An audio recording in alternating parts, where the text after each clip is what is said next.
James, what are your top calls here? I mean, where do you think this volatility is going to help make money?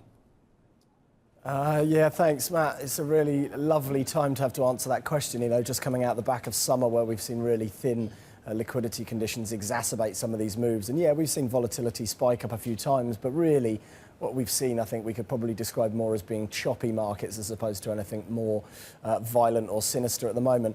Top calls, I think, is a really tough one because part of the reason being the things we've already talked about. Politics is playing an increasing role, and that's notoriously difficult to forecast and therefore invest based on. But looking further down the line, as we tried to do, looking 6 months potentially into the future, I still think that the Federal Reserve is underpriced. I think the narrow focus on spot inflation has gone too far now, but ultimately the Fed, I think, again, the message from them is still that over the medium term, they're just looking to normalise policy. And really what we've seen in terms of communication really is more about the September balance sheet announcement and making sure there's not some rate volatility around that time coming from expectations of more rate rises. So I think treasuries are still expensive, and I think the dollar is oversold. I think this story of a structural decline in the dollar for geopolitical reasons and losing its sort of base. Yeah, sorry, go on, Matt. Well, we've talked about the fact that in some places you can't try and figure out what the political situation is going to do to investments in the U.S. In Britain, though, you can take a harder look at it and kind of make a bigger kind of forecast as to how it's going to affect the economy.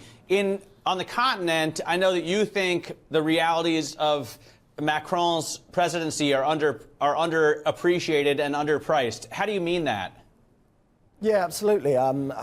Firstly, I thought it was really interesting, the dichotomy between the way markets treated the Macron agenda and the Trump agenda. The history of both the US Congress and French presidents tells you that both of them were attempting to do things which have historically proven to be difficult. But the market was very sceptical with respect to Trump. It absolutely embraced the Macron agenda without really questioning it at all. So firstly, I think there's implementation risk. Yes, he has a large parliamentary majority, but that party really is already a coalition, so there's already left and right within there.